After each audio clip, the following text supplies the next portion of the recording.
Hey guys, welcome to another episode of the Eye of the Watchers podcast, giving you all the support and insight you need to get hyped about League of Legends esports. We're going to be talking about quarterfinals, NA LCS. Holy crap, it was spicy to say the least. I am Sam, aka Just Casual. I got Manny and Rhino to my sides, or Alex, and yeah, you guys know these guys, whatever.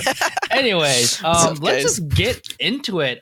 It was a crazy week. The first quarterfinals match was C9 versus Team Liquid. And spoiler alert, give you 5 seconds. Team Liquid sweeps it 3-0. The games were actually pretty close, pretty much until they weren't. But like really, like they were close. And then the gates would be open after like one Baron play or something like that. It just reminded me of the Scara. We were winning until we lost, or like we were losing till we won, or something. Yeah, it's like a John Madden quote, right? But then it like makes complete sense when you think about it, because like the gold was like up and down, maybe within 2K it was a close series, blew up, and then it was like Baron goes down, inhibitors go down, game just closes out in the next 5 minutes, stuff like that. So what do we have to say about this one? I think this was more about Team Liquid being able to pull the trigger and C9 not being able to react on their feet. That's what it looked like to me. It was a lot of like the play that comes to mind is the Elder Dragon play where they literally just take inhib and then they take Nexus turret and then they take Nexus turret and then they finish the game. And Cloud9's still like hard stuck on like, oh, dude, we're gonna get Elder. We're gonna get Elder. We're gonna get Elder. And it's like, but can we just pull the trigger on Elder because it's a 4v5? No, we gotta get Elder. We gotta get Elder. Okay, and then they get Elder and then they lose. Okay, so what was the point? That was crazy, especially because the analyst desk showed the comms, and the way like half the team was super calm, and as it started getting close to like them returning, I think it was Double Lift just screaming, "Finish the fucking Nexus!" It's just like, holy shit, that's the true shot calling. I mean, I think that and I talked about a little bit before that, and I think just Licorice didn't favor this meta, right? Mm-hmm. And Cloud9 didn't really have enough time to figure out how to play with Licorice, who's an amazing player. I'm not gonna discredit him in any regards. I give full credit to every single team that has made it this far, and even if they haven't, right? I give credit where credit is due, and I think Licorice is a rookie. He's godlike. He's going to be one of, if not the best ever NA top laner, just because of how he handles his champions, right? How he knows how to play with them, aside from like tanks, right? Mm-hmm. Or he knows how to play tanks, he just doesn't know how to play them with the team, right? Which is kind of like what it felt like. There was a lot of lackluster plays, like there was stuff like that just wasn't going their way, and Impact just had that edge, and I feel like that ended up like giving them so much, right? Mm-hmm. Because like you said, that play, who goes in to help Pobelter?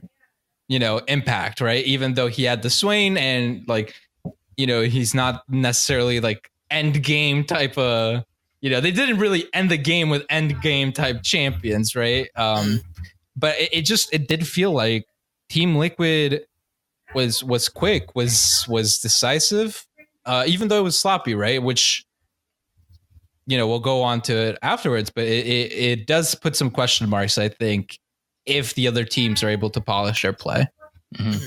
Yeah, I mean, patch 8.5 just did a lot, right? Before that, we saw Echo Fox, like Huni in the top lane just carrying games. We saw Licorice doing really well on his comfort champions of just carries. And then 8.5 came around, and it's like, tanks are back, and guess what? Impact started doing better, and his glory days are on tanks, The Shen game that he had a few weeks ago where it just against 100 Thieves was fucking disgusting. I don't want to think about it. But yeah, it was just crazy. Like, so, unfortunately, I guess the timing of the patches and just, like you said, Team Liquid's inability to really figure out how to work with that. Well, or not Team Liquid, Cloud9's inability to work with that.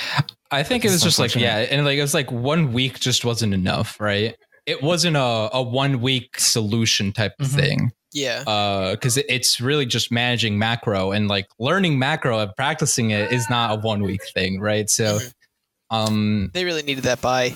They needed that bye week if they wanted to have any chance of playoffs. In my opinion, they absolutely did. I think if they had that bye week, it would have been amazing.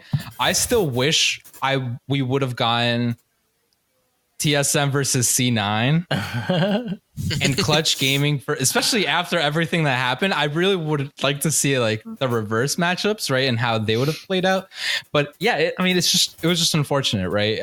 For Cloud9, Sneaky again. Oh my God, played out of his mind. Your most consistent player, and was playing really well.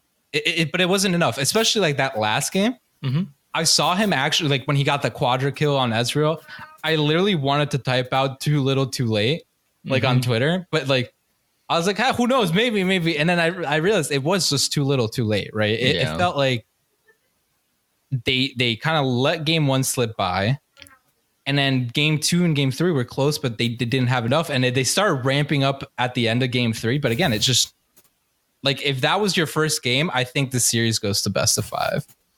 But it just, Team Liquid were able to 3-0, and none of them were happy, really. I mean, they were happy they swept, but none of them were like, yeah, we knew we were going to, like they said, that was just awful games, right? Like, and it kind of was. They were kind of sloppy from both teams' perspectives. Yeah, but and even though it was a 3-0 sweep, like I said before, they were kind of close. Like Cloud9 were making plays. They were getting picks. Jensen, like they were misplays by everyone, and then great plays by everyone. Jensen had some really nice shockwaves on Orianna, but sometimes missed it after, what was it, Zonia's or something that came. It was like that. There's a couple ones that he didn't even get it off. Right, yes. Like he just got popped immediately. So actually, it's crazy. I have a quick question for you guys. Okay, are you okay with C9 not making any changes? Yes, for next season. Yeah, for next split. Yeah. Yeah, you're okay with that? Yeah. Now, and so here's my next question, right? Because I agree, right? Let's say they don't make Worlds, right? Because they're not in a good position to do so. So you're talking about next split, they don't make it either. Like next split, they don't make it either, right? Another 6th place finish, they lose out in the gauntlet, whatever. Do you think at that point you have to make changes, or do you still give that team like more time due to franchising, or do you just say cut your losses? Like either Reaper needs to go, some changes in the coaching staff. Like what do you guys think about that? Actually, at least this is a little bit like of an inside perspective. When I met with Jack and I asked him about what he valued with developing his players, he said that he signed, and I quote, at least 2-year deals with every player. So the people that deals were going to be running up would be Jensen, Sneaky, and Smoothie. I don't think you get rid of any of those though, right? The only one I could think of is maybe Smoothie. I don't see them getting rid of Jensen. I think he's a franchise player, and he'll be an NA. Yeah, he'll be a non like import. Yeah, Sneaky is just too good of a. I think Sneaky. I think he's your rock, right? Like, he's solid, but he's also a personality. You have to remember, the branding he brings part in so much revenue for the team. Even if he's not like the best AD carry, he could. If he's top 3, I think Jack makes his double his money and more, and just Sneaky fan base. Like, you know what I'm talking about? Like in the brand, especially if he makes more of those cosplays. You know what I'm saying? But I think if anybody goes, it's got to be. So it comes to the decision of, do they take out Smoothie, which I don't know. I mean, I think Smoothie's a great player. I don't think they make changes. I mean, the only person I can see is maybe if they buy out Sven's contract, but that's still, I think that's super. I think that goes against who they are as an org. Right. I feel like, you know what I mean? I feel like if anything, you have like a sub that you rotate with, right? Yeah, the sword and shield in the top lane, right? Yeah. I mean, you try. Yeah. Or the spear? Yeah, that worked out, right? I can't remember. No, it was a sword shield. Yeah, you got it. Yeah. But I mean, maybe you try. Maybe it's different in jungle, right? Like maybe you use the SKT route that was successful for them, of like knowing and understanding how to adapt. Maybe that's what it is. I don't know. I think it was interesting, and well. I'll ask that again after our next series, because I think it's an interesting topic. So actually, I want to talk about this. Do you think? What do you think about picks and bans? Because again, even if the picks and bans were good, players could play them poorly. But I saw Swain got through twice to Impact, and if you look at EU and NA, he's undefeated, and he had a decent amount of bans thrown at him as well. And was Swain a problem? Was it something that they could give away? What do you guys think about that? I think that matchups were tested in scrims that worked in scrims that didn't work when it came to game day, because it looked like for both matches, I'd say Swain was the major problem that nobody can figure out how to deal with yet. It feels like he outpushes you he pushes you out no matter how hard you push him. He can out-sustain you if he just lands his ability. If he lands his abilities on you. I mean, yeah, you win. You might win early. If that game goes late, not only does he one-shot your backline if he gets to them with his ultimate, you don't kill him. It's kind of like a Cho'Gath with an AoER, just one-shots everywhere around him. I think it was like I don't want to say it's disrespect or anything. It's more of like we believe that we can actually beat this with whatever we practice, and it just ended up not working out. Yeah. I think for both matches, and a lot of people are like, oh, you should have banned this. They don't, because they think they can play against it, right? They're pretty confident in that. And again, if it doesn't work out, well, that ends up being more of the execution, or like they didn't understand some of the variables coming into the game.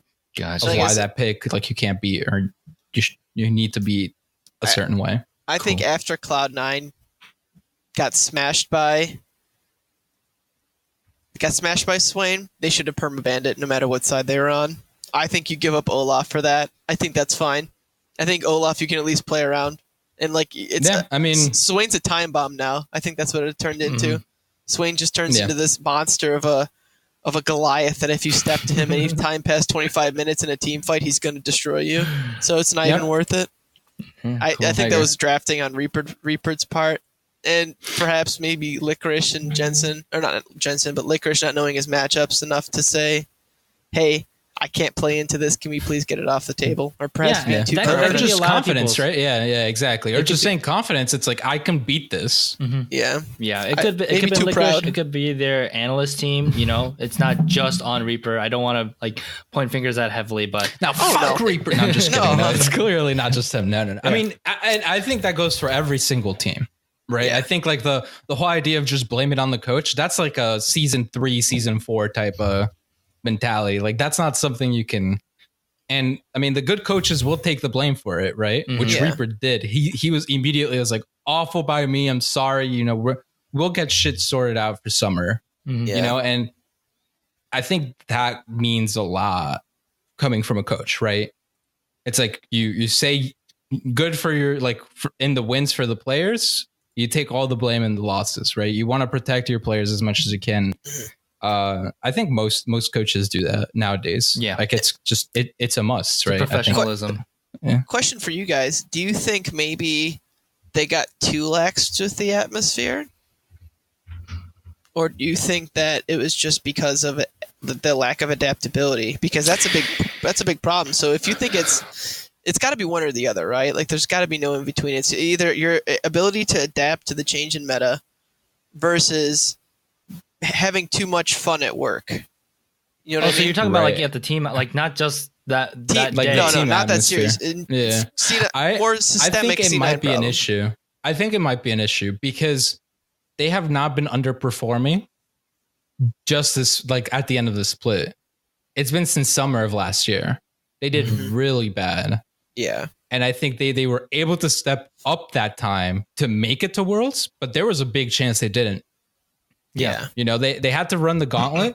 And like, again, they were like the final boss and everything, but there was a chance that they did not make it. I agree with you. I don't disagree. I think actually there was a bigger break in talent last summer than there was this year when we were talking about, whatever we thought the top 2 teams were and stuff like that. There was still there was a clear break this year, but I remember last split, it was like, it was almost like a no-brainer for me. It was like, yeah, Cloud9 looks like shit, but I mean, nobody can step onto them, so it doesn't even matter. Yeah, right? and it's like Counter Logic Gaming didn't just have a jungler that was prepared for that, right? Yeah. And like it's just like I think if they did, like if Smithy never leaves, like granted, yeah, okay, maybe Immortals aren't able, but I imagine they had someone like Smithy if it's not Smithy. I think they beat Cloud9 and they make it and Cloud9 don't. Right? That's what I felt. I felt like Cloud9 just scraped by and then were able to do enough again at Worlds and do well internationally. But I think this is an ongoing issue, and I love the memes and everything, but everyone like can fuck around. But like teams like Clutch Gaming, right? I feel like they like, especially their bot lane is a bunch of jokesters. Mm-hmm. But I think when it comes down to it, they're an extremely professional team, right? Same with 100 Thieves, right? 100 Thieves, I think, might be a better like way of this, right? Ryu is a jokester, like they fucking pranked Nate Shot with Someday, right? Yeah. Someday's like this sweet guy, like. I feel like it is kind of like this personality or like team dynamic of like it's always joking around. Like I don't know, you even saw this with their academy team. Yeah. With the academy playoffs, which I know we won't really dive into, but they underperformed as well. You know? Honestly, I think it might be a mix of too much branding and less actually preparing for the game. That's my opinion. I think if look at about all the content that they're putting out, right? Sneaky would stream 4 hours a night, right? That's assuming that everybody else is either relaxing or playing solo queue. He even said a few times on streams like, "Oh no, I'm the only person that plays solo queue at night." Yeah. He, Smoothie, and Sven are like the only people I've never seen, Jensen play with them or duo with them, whatever else it may be. They come out with 7 minutes. Or like 7 minutes on Cloud9. Yeah, on Cloud9. So whenever they talk about they talk about a topic, and they shoot them all in one day. You can see that because they're dressed the same for every single day, and it's just literally continuation. Like, and I wonder if it's like maybe too much camera focus and not enough on performing to the level of expectation. And that's what this goes back to. Remember everybody was talking about like, oh, what's franchising going to do to the NALCS? Mm-hmm. Like that very plausibly can be Cloud9 right now. I think they might have oversigned. I think if Jack's smart, he takes a split to relax a little bit, focus on playing the game. They completely revamp the coaching environment that they have, because right now Reaper seems more like a buddy than a coach. At least from like if you watch on Cloud9. Yeah. Like he looks more like. I think that is an issue. And again, you can fuck around with your coach, right? And I think I'll take personal anecdotes for this, right? That happened with my team, right? It was like, oh yeah, Manny, right? Like he's the coach, but it's like there's no set boundaries, right? Mm-hmm. And for example, I think Prolly's really good at that. Mm-hmm. Prolly fucks around with them, but he's like, all right, guys, time to be serious. Let's fucking focus on this. Yeah. Everyone shuts the fuck up and starts focusing. Yeah. That's something I love about 100 Thieves, which you see the perfect balance, quote unquote, perfect balance, right? There'll never be a perfect balance, but they do a lot of branding, right? They do shit tons of branding. I mean, Nate Shot's all about branding, but they have someone that's like professional enough to like ground everyone. Yeah. They did the whole office and, home and work type of thing as well, right? I don't know. I think I agree with you on that, though. Yeah, I think it's a lot of issues, but I do agree with you on that. Yeah, I think what happens with most, from what I've heard and like conversations that I've had, what they do, like everyone has their scrim block and like their work hours, and then anyone that's doing content, they're like, you have 30 minutes or you have an hour with all the players, and then that's a set time. So I don't necessarily think there's, again, we don't know a lot of what happens behind the scene, but I doubt that teams are giving too much camera time, but it could be a thing where the players are like, because I did this for an hour, I'm going to chill because I lost that hour of playing solo queue or something. So it could be a player thing and their decision on how they spend their time, but I don't think it's like an organization team thing where it's like you did your 10 hours of scrims or 8 hours of scrims or whatever, or instead of taking that, we're going to cut off scrims and we're going to do more camera time. I don't think organizations are doing that. I don't think that's happening. I'm more talking about like when the camera time starts to cut into the player's solo queue and or relax time. or they feel like they have to play solo queue later, that's when you start to see people slowly. I think something else is just also, we talked about it before, but I feel like there still needs to be a pressure to be a player. Yeah. Mm-hmm. You still should be feeling pressure to perform. Mm-hmm. You take an extreme, TSM, right? Mm-hmm. From where Svenskeren came from, and you put him in C9, he was like completely different, man. It's so chill. Everyone like messes around stuff. I still think you need that pressure from the community, from your fans. You know, I think it gets to a point where it's toxic again. Yeah, like TSM, and we'll go to that. Like, but I think that there's also like that issue, right? And I feel I don't know. I feel bad for both sides in that, right? I feel like it's messed up that there's so much like pressure that, you know, you have like panic attacks or you can't even think straight when you're about to go play on stage. But I also don't think that you should be chilling the fuck out, especially, you know, like sometimes yes, you can fool around, you know, your teammates are still friends, whatever, but like there still needs to be like a clear understanding of, all right, we're gonna get ready, right? Yeah. And I mean, it's a performance-based industry, right? Your job depends on your performance, so you have to win. It's like sports, right? Like, you know, I've said this before. It's like there always has to be a bad players in sports. Doesn't mean they're bad. Yeah, no, it does not mean they're bad. Like you're looking at some of the best players in the world in whatever sport you're looking at, and you go, "Wow, this guy sucks." Boy, he's so much better than you. Yeah, like in perspective. And yeah, again, in perspective, everyone, there has to be bad teams. There has to be bad players. It's like, oh man, I'm the worst of the 0.03% of the league community. God damn it, I'm that bottom 0.03%. 0.01, right? It's like, holy shit. Like that's when you know, you've seen like the gif of like people drying their tears with like the $100 bills, right? Like, it's like, I don't know. I think it goes on both sides. So I think that's a good segue to go into Clutch. Yeah, let's move on to it. So the second quarterfinals match is Clutch Gaming versus TSM. 3-1 in favor of Clutch Gaming. TSM wins the first game. Looks kind of good. And then looks Clutch extremely good. Destroys the next. I think destroyed, right? It wasn't as close as like the. No. It was a hard stomp. I think if you take away the first win, and like that was a clean 3-0. Yeah, if you change the nameplates, you would have been like, all right, TSM 3-0 Clutch Gaming easy. And then it's like, wait a minute. And that's what gets me going. You just grinded my gears. Fuck that shit. Sam, I'm about to fight with you. All right, let's hear it. What's Clutch Gaming deserves more recognition. We were talking about the line, right? And the whole like, I mean, they 2-0'd TSM before, right? And the second time they looked convincing. Like, was it a shock for everyone? This was a huge. This was, if not the biggest NALCS upset in history, right? Yeah. No one can take that away from Clutch Gaming because it was an upset. Yeah. But they deserved every single part and everything of it. And people saying, haha, TSM lost. Sure, they lost. You could hate TSM. Like, I don't care about that. But you need to give so much credit to Clutch Gaming and everything they did.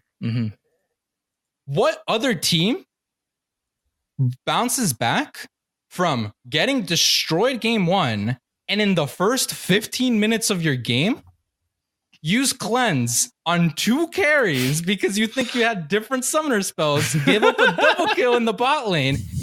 Like, imagine the mental fortitude those guys must have and the prep they must have to understand that it's okay to still go.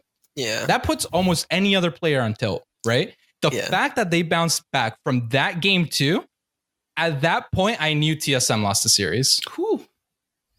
And I'm a TSM fan. I knew at that point TSM lost the series. I think this goes back to even more systemic things, which is like, I think this goes back to our conversation a few weeks ago, which was like, like Bjergsen is not going to be able to hard carry through X, Y, and Z because the mid lane meta has increasingly gotten stronger, right? I think this was a perfect dose of that, and for some reason, I don't know what happened with Sven and Mithy, but they were just pin cushions for Hakuo's Qs, dude. That's literally what it felt like. I watched. Oh my it gosh. was just it was heartbreaking. I won't lie. I was destroyed yesterday after the series. I felt awful.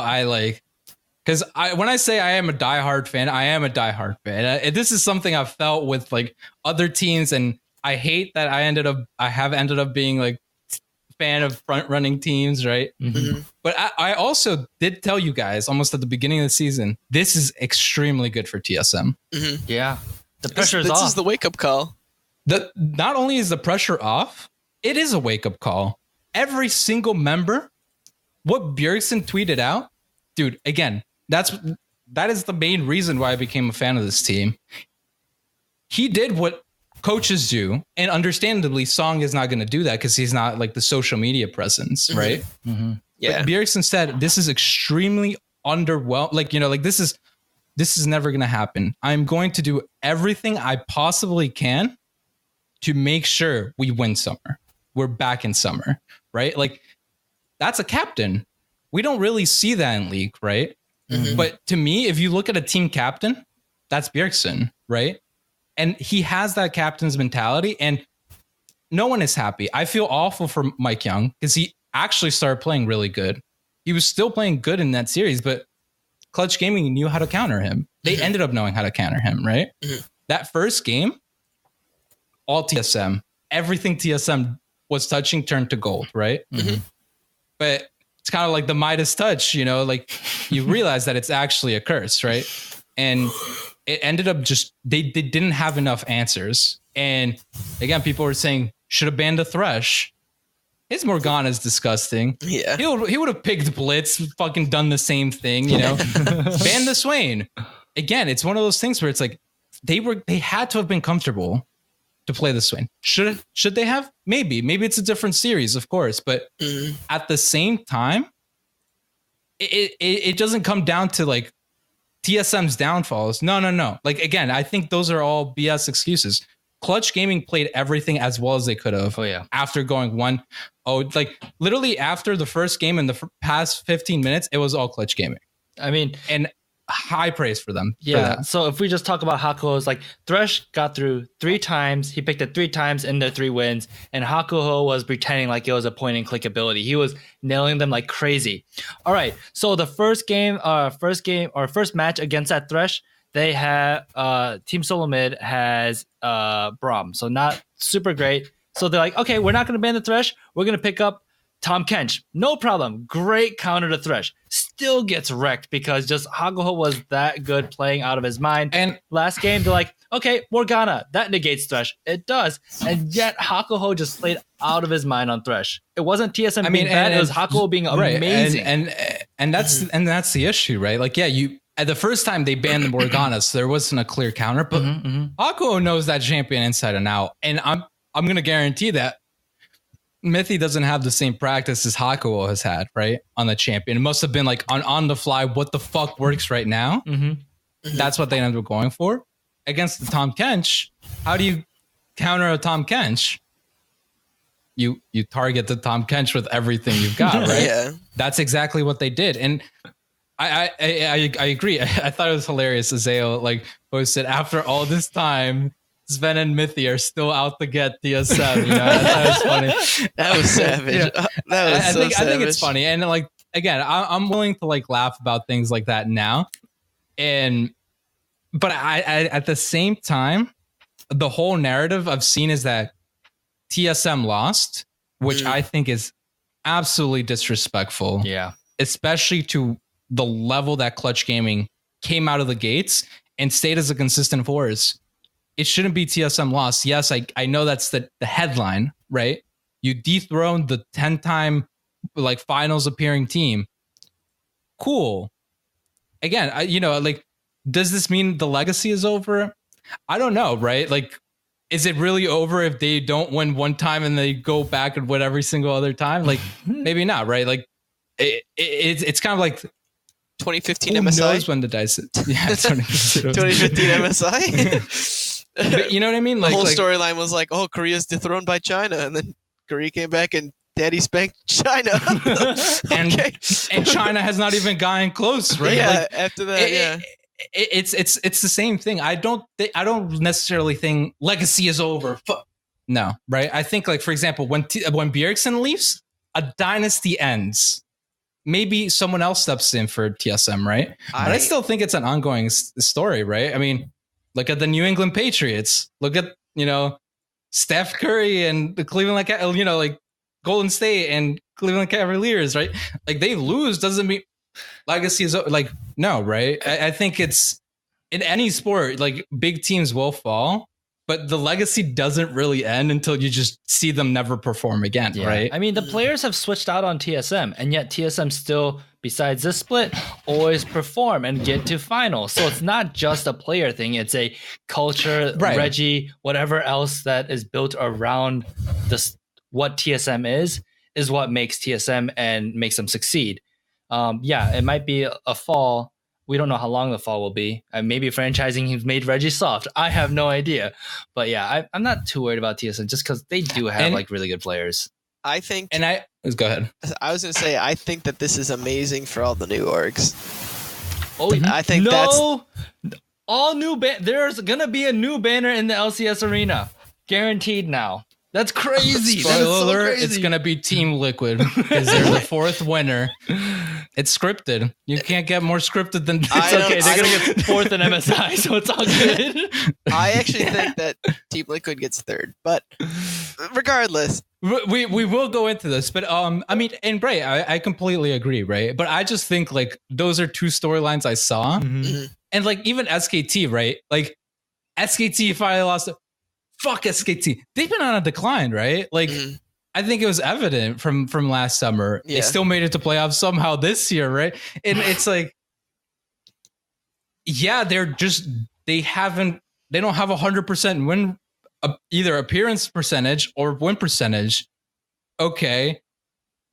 Who's still the team that's made it most, right? And again, it's more of like a right now. We will see what we come up saying in the future, right? Yeah. Like, because if 3 years down the line, TSM hasn't even made playoffs, I can tell you, okay, the legacy died that day, right? But I think it's a little bit too quick for people. Legacy is fucking over. It's like, all right, that's all TSM. I don't know about that. That's most TSM fans, right? They're just like, yes, we're the best. Whatever.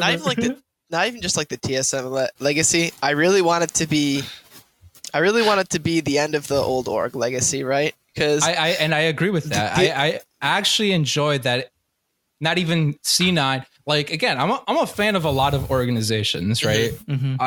My number one is TSM, but I do love almost all the NA LCS organizations this year. I am so happy because this will level up the competition. I mean, it already has. It already has, I mean, right? yeah, exactly. I think it even goes even more than just the competition. I think this lights a fire under Jax. I think it lights a fight under Reggie's. Everybody's got to go, holy shit, what did we do wrong? These people have never touched anything like that we've done before. We've been shitting on Rick Fox for however many years. What the F happened? That's what I want them to say. I want Jack to sit down and say, we need to rethink everything. I want Reggie to say, holy shit, I created a toxic culture. In my for team. Example, how can I change this? And that's exactly what they need. And I completely agree. I think this is really good. And that's why I said this has been actually at the end of the line. I think this is beneficial for TSM. Mm-hmm. Awesome. Do I want to see them in MSI? Do I want to see them? Yeah. But I think at the end of the line, this is great for C9. This is actually still really good for CLG. And this is really good for TSM, right? Because we're no longer the undisputeds, right? Yeah. Mm-hmm. We're no longer the shoo-ins. We need to work for this shit, right? Because it ends up being like we're part of this team. We'll win, right? Mm-hmm. You become complacent even if you've never played for the team. And that's something that players need to change, right? And I think this is really good for that as well. Awesome. Cool. So those are the games that we had this week. One question that we want to ask: was TSM or C9's loss the bigger upset? What do you guys think? I think TSM. undisputed. Yeah, I think TSM's a bigger upset. Yeah. Yeah, that's like wholeheartedly. I mean, I think going into it, you already knew Team Liquid versus Cloud9 would be a close game. I don't think anyone outside of Clutch Gaming pretty much gave Clutch Gaming that one. If they did, very few people. All right. Cool. I think it was a question of more of like both teams had something to face up against. Cloud9 had to say, okay, did they figure out the meta, and did they figure out what their playstyle should be in the meta? And TSM had to go, okay, can we uphold our record? Can we uphold what the history of this organization has been? I think there's a lot more pressure on the second than the first. Sure. So I can imagine that the TSM had to have felt worse too. But I would still say that TSM was the bigger upset in that case. That was unfortunate. All right, cool. So let's go on to predictions. So the first semifinals match we will see will be not Echo Fox versus TSM or anything. It's Echo Fox versus Team Liquid because of dynamic seeding. This is exciting. I think it's going to be a really good game. I have it predicted Team Liquid 3-2. What about you, Manny? What do you have? So I said Team Liquid 3-1. And the main reason is the way that Team Liquid showed themselves. And again, I think having this 1 week to just prepare for Echo Fox is going to be huge for them, right? Also, it seems that bot lane that was a huge question mark towards like those shaky weeks of Double Lift and Ole. What the fuck are you guys doing? They've had a great 2 weeks, right? Last 2 weeks. And taking that into comparison of Altec / Papa Chow and then Altec / Adrian, which I'm pretty sure it's confirmed it will be Adrian. Okay. I feel like Team Liquid has just the edge, and I'm going to say 3-1. But I wouldn't be surprised if this game goes all 5 games. Right. I'm going to give it to Team Liquid. And then Rhino, you have Echo Fox, right? Yeah, I got Echo Fox at 3-1. All right. Well, so why Echo Fox? Why do you give them the edge? I think the bye week might do them more good than not. Okay. So I think the bye week in this case is going to be everything they needed to figure out the meta. And I think that they're going to watch all of the Cloud9 games because if you remember, Fox beat Cloud9 pretty handily in both those matches, right? Like, except for maybe like we made a couple like suggestions that it was draft and whatnot, but still, like the basically the Echo Fox team beat Cloud9. That's the final punt right there. And even with Cloud9 in its weaker form, I mean, like I said, like the TL C9 game was still pretty close, right? Like it wasn't like, oh, like TL smashed them every game. It was like they were like every win was within 4,000 to 6,000 gold, I think. Yeah, the like it was nothing more than a 6K gold lead. Yeah, like it's so close. That's like nothing, and that's like ridiculous. So I think that if anything, Fox took that time. They watched both the matches, even after they practiced, and now they know what to look for. So I think that I don't see them actually like not being prepared for TL. Yeah, I think I agree. I mean, for example, if you look at 100 Thieves real quick, I think the bye week was awful for them in the terms of they're on fire. You don't want to stop playing. yeah, exactly. You really don't. Yeah. You know, you don't want to stop playing. I think this, and so I agree with you. The sad thing is, one, I won't see Jin this series being played by Double Lift, my boy. No, but I mean, I agree. I think like the big thing is if they should, but if they haven't figured out what will work for them, the last time we saw these two teams face off, Team Liquid like demolished Fox like after a 22-minute fight, right? It was like one fight they just rush mid and end. So I feel like, again, it can be close, but if Team Liquid are on point with their macro like decisiveness, I see it just go more in the way of Team Liquid. But I do see your points as well, right? Like they should have, it should be a stronger Echo Fox than what we saw like the slide. Yeah, I mean, so this is the thing. with what everyone said, like I actually think Echo Fox should win this. I think they should 3-1 it because yeah, Team Liquid was kind of messy. Fox thrives in messy fights and like just chaos. The thing that worries me about Echo Fox is I don't like bye weeks. I feel like bye weeks hurt a lot of teams. Echo Fox is probably an exception because they needed the bye week, and even like Huni and Phoenix taking the week 9 off was probably helpful to them. But what worries me about the team is actually their Huni is kind of really confident, and I don't think it's just like a nice confidence. I think it's like a too cocky actually. Like he was on a podcast recently on the Score Esports, and he was just like, you know, dropping bombs, kind of like almost like double lift, but it just didn't sound like just a straight up trash talk. It sounded like, no, we're gonna win, we're the best, I'm gonna carry the like just that kind of feel. And it worries me because I'm afraid that he's gonna disrespect the meta and do what he wants to do, play 5 different champions if it goes to 5 games, or 3 different champions if it goes to 3 games. And I don't know if the coaching staff is able to be like, Huni, you need to play this. I don't know. So that's what worries me about Echo Fox. I mean, I think Huni has always been like that, and I think their language barrier doesn't really show. I think he's just very troll. I mean, you know, the holo, right? Like, I think he's a very troll person, and like when he shit talks, like in the lounge, you know, they're like, "Oh, who's the best? Oh, well, me." You know, and like they're laughing. It's like, no, but if I were to like put not me, you know, like number one, I think he's more of like he is confident. Don't get me wrong. They need to be confident. All the players need to be confident, right? Yes. But also I think his time in SKT holds a lot of merit for him being confident. Sure. You know what I mean? Like I agree with you. But at the same time, I haven't really felt like he's disrespected his opponents. In any week, even when they were losing, he wasn't disrespect. He was fucking 1v9ing those games. Well, yeah. He was allowed to disrespect sometimes, you know.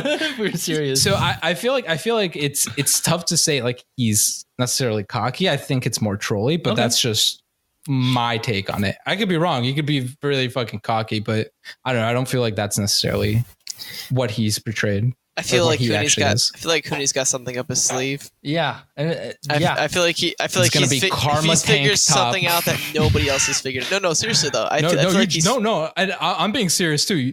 Sam, you're laughing. No, he's gonna pull out Karma. I'm serious. Like he's gonna do something crazy. I think he's ready, but yeah, I think like if there's anything that I know is that like at least from watching like Huni and Dardoch in the past, I've never seen them actually like fail after getting time to like recuperate and like refocus, right? Like I think that's exactly what they needed. In the case of like, I think they were near like a boiling point for the end of the season, and then that's when things started to fall apart and they started to disagree.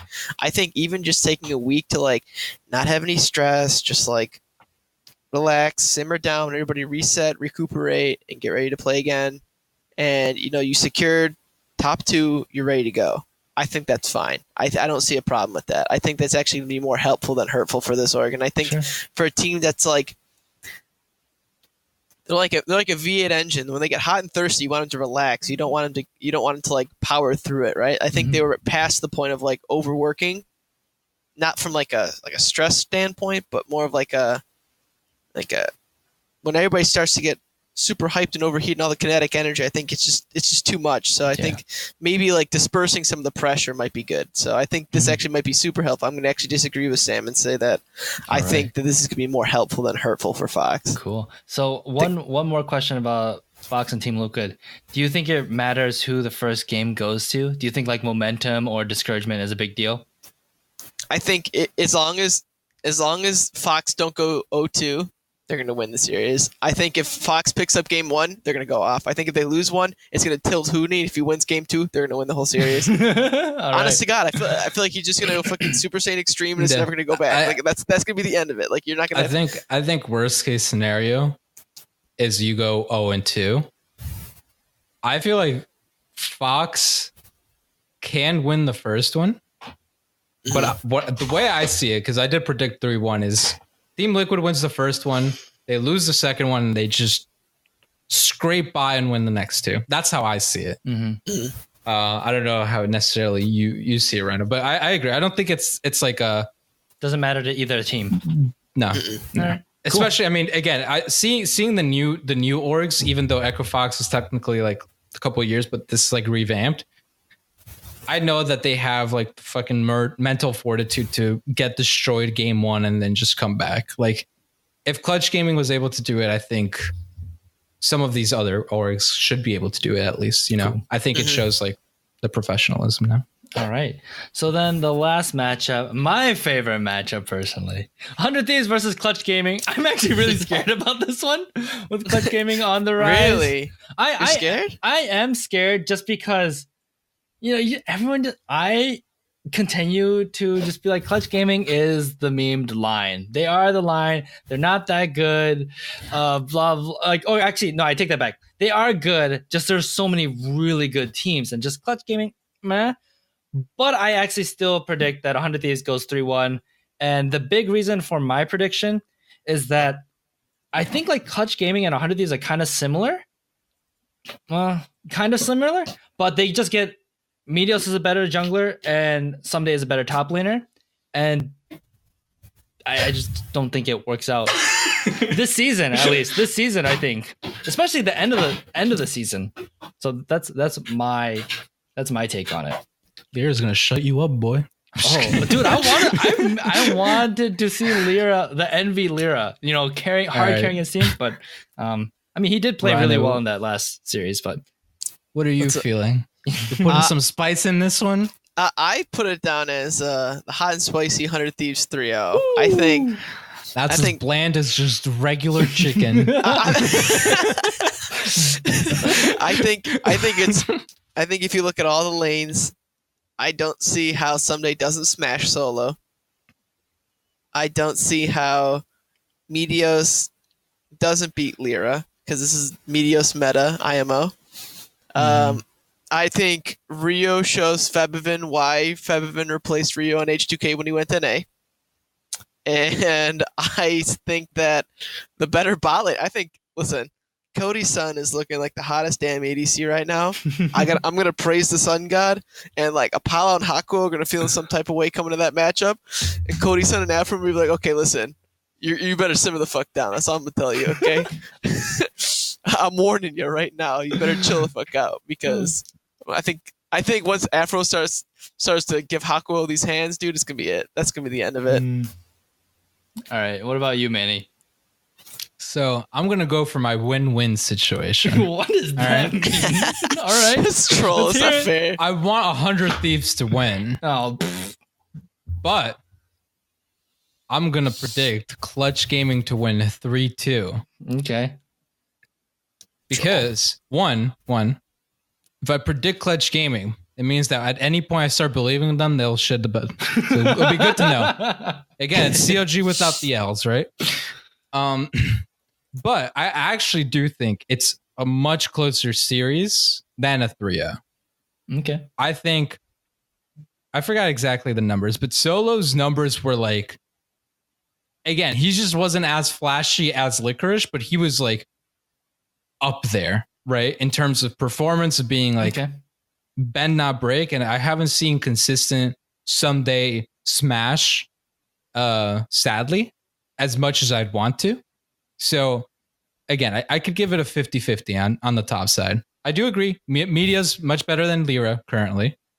Hard agree. I'm part of me feels like Lyra's gonna just he's gonna play Lee Sin. He has to play Lee Sin this series. Oh my gosh. He's gonna fucking destroy, dude. Cody Sun's gonna lock in Jhin, and immediately Lee Sin's gonna be locked in. It's like, okay. Let me interrupt you real quick, just short. If that happens and Meteos picks up Lee Sin, I'm gonna shoot myself. Like I don't want to see that. I don't want to see Meteos. Maybe the game will go 75 minutes. It'll be like another 60 minutes of practice. Anyway, go on. Oh my god. I love Febivin. I've been following Febivin since the Fnatic days. I started watching League of Legends, and I actually used to watch EU LCS more than NA. Fnatic was my favorite team. Fevivin was one of my favorite players, especially like in the mid lane. I saw him solo kill Faker like 8 times in one tournament. I was like, what? This is the best mid laner in the world. But I think Febby is actually really fucking good. Yeah. I think this rekindles the rivalry between Rio and Fevivin. It's going to be fucking fantastic. I used to love seeing them play. I think, again, I could see it go 50-50. Ban Rise. Holy shit. Real quick, side note. When I said ban Rise in 8.5, that no team ever did that against the 100 Thieves. I'm quite sure they went 100% win percentage with Ryu on Rise. And I was like, fuck, ban Rise, what the hell are you doing? Ban Rise. I mean, we know probably said, oh, if I first Fevivin, I'm banning Azir. Azir's not perma-ban this entire series because Fevin's a fucking god at that champion.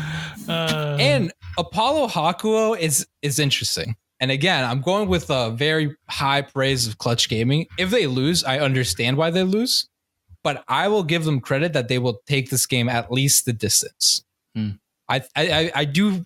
First of all, I do want to see Silver Scrapes in an A before finals and fourth place match.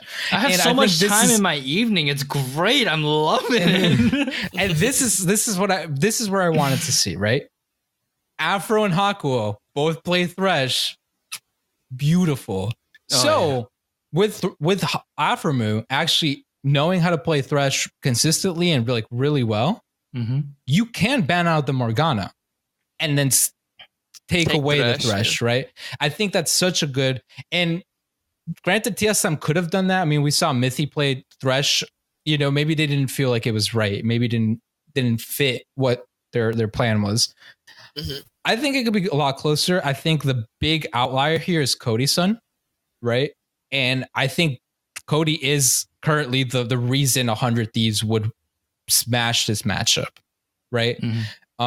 Because I think they've just been playing so well with bottom centric. But at the same time, again, if Hakuo and Apollo can take some of that pressure and the team can wait out games, because the team plays slow, like Clutch Gaming plays slow, and if they can slow it down to their tempo, I think the game, the game is in their hands. So I don't know. I also wanted some spiciness in the prediction, so I'm gonna go with Clutch Gaming at 3-2, and I'm gonna say that's a 70% like feeling that prediction. Right. So I have a question. So Clutch, is this right for me to say Clutch Gaming just leaves Solo alone and lets him do his thing and just survive as best as he can?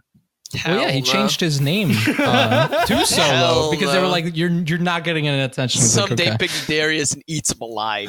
I feel like that's not true. Personally, I think his Gangplank was one of the best in the league. No, but absolutely. Again, you don't talk about that. You know what I mean? Like, I think this guy could go into like stronger matchups. You just don't do that because you don't want a volatile top lane while putting your bot lane centric, right? I think Solo just hasn't had the chance to show that gameplay, and I do give a lot of credit to him in those cases. I mean, again, he manages with nothing. Like that's I mean, really he did impressive. get smashed by Licorice, but again, he gets nothing, right? And I think the numbers he's been putting up with getting like almost no pressure is admirable. So I don't know. I mean, who knows, right? I don't think Clutch Gaming showed everything. Yeah, I mean, they only showed one support pretty much. Like, who knows what, like, actually, I have a counter to Thresh and I'm going to wreck you because, like, TSM going to do it and let me show you what's up. Like, that could happen. We saw him on I'm just not sure that I'm just not sure that Clutch Gaming's playing 4D chess, though. I think you're also, like, taking out of the account Prolly. Well, no. You're completely forgetting that. Like, I don't think anything's getting past Prolly. Like that's why I started off with like when we first not on the prediction side, when we first talked about like 100 Thieves, I said I think now Prolly's unmatched. No other coach and the remaining coach in the league has a shot at Prolly. I would love to see 100 Thieves start 0-2 and just see what magic Prolly does. Dude, I don't know. I think it was 0-2 in their reverse Pick sweep. Blitzcrank. Yeah, play Blitzcrank. Man, again? Ryu, Pull up that play Nvidia Zed. support. What? Oh my god, that'd be amazing. Oh, Dude, if it was 8.6, you'd see Zed. But But I don't know. I think that all things considered, I see right now Nate Shot and Probably sitting there and probably just doing this with his hands watching TV. Like, yes. Yes, play Swain, yes. You'll see. They'll all see. yeah, I mean, I think, and that is him and Cody. I think what should tip it in their favor. I'm gonna have some faith in Clutch Gaming. Thanks for At what point do you think that they substitute in Levi and they're like, Leeson's up? Holy shit! Imagine Lira, Silver the waves, Scrapes, boy. Silver Scrapes. They're like, Linsanity, go in. We don't. Rio, get the fuck out of there. Linsanity, just play Galio. I don't give a shit. Linsanity, play Galio. Levi, get in there. Lee's up. Levi, just look. My turn. My turn. I play. Dude, I feel like if that were to actually happen, Leeson is the first ban. yeah, like, what's the cheese here? He's had all this time to practice. What do we do? I think what I love about they asked probably it's like, oh, how do you feel about Levi? Like what, he's like, I mean, I just wish he'd learn English faster.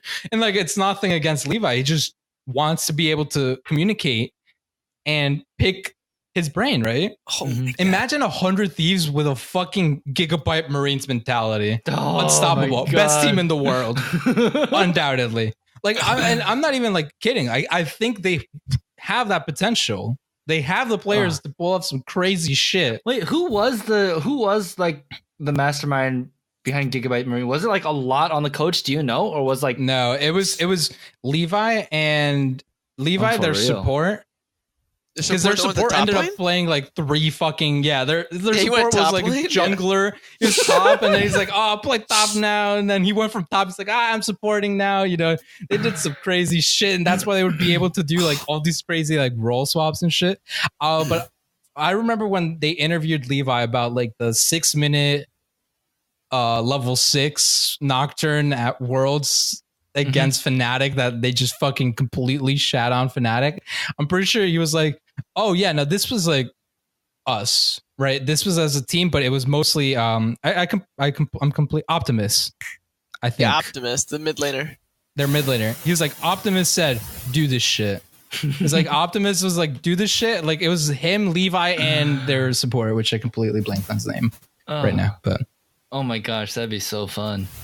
But I mean, again, you have like a player that has the creativity to do shit like that, right? And it's like, I feel like Levi, once he is able to perform well in a team in North America, that kid is going places. Is he playing on Academy right now? Because I know he came in way late. Did he actually get a chance to play? He got a chance to play. I mean, he's been streaming recently because they didn't make playoffs, but he didn't really smash, but like I think they won like most of their games with him. Okay, it just wasn't enough. Like what did he come like seventh week maybe or something? Yeah, that was like week 7. I'm pretty sure. There's only so much. It was like around the same time that Fly came in, right? It was like, oh well, dude, let's do this since he started playing in NA, his Lee Sin stats. He has 75 games played. 75 games played on Lee Sin with a 78% win rate and a 4.72 KDA. Oh my god! Over almost 80 games, you have almost a 5 KDA on a champion. He's nuts, dude. I can't even look at this guy. It's like, but it's okay. Lee Sin was nerfed, so whatever, right? Yeah, he's like, oh, well, dude, I finally got Challenger Smite. I finally can take Challenger Smite. Now I can compete. Yeah, he's like, no team, no problem. Lux and Lee Sin. It's just NA. Yeah, dude, I'm waiting for Levi to like get on stage, locks Lee Sin, and fucking blindfolds himself. Just plays the game with pure sound, and still goes like 20-0. That's too funny. All right, man. I think that's pretty much we all have. Is there anything else you guys want to say before we close this out? No, man, should be good few. Do you think 100 Thieves wins the final? Hell yeah, of course. Fuck yeah. Damn. I mean, after Damn. beating Clutch Gaming, who's obviously second place, 100 Thieves got no issue whatsoever. I think 100 Thieves versus Echo Fox is going to be a really interesting final. That's my vote. See, if that's the final, I think 100 Thieves 3-0s. Oh yeah, I think 100 Thieves picks them apart. Like they've already smashed up. Like I don't know. I'm not trying to hype them up. very I'm not excited. trying to hype them up because I don't want to hype them up. I don't want to jinx it. But I just hope that they continue with the trajectory that they've Remember, 100 created. Thieves fans, if you're listening to this podcast, you got someone. You got me converted, dude. I'm convinced. I tweeted about it. I'm convinced. And if you jinx it, you know who to blame. You know who to go for. Right Make sure to over. follow me first, and then you can play. All right, so that is it for semifinal predictions. We're super excited for this week. I'm super pumped. Finals are going to be spicy too. Then MSI is just around the corner, so there's a lot of stuff to do. So we hope you guys are hyped about League of Legends as much as we are. And that is it for this episode. We'll see you guys next week. Peace. Peace, guys.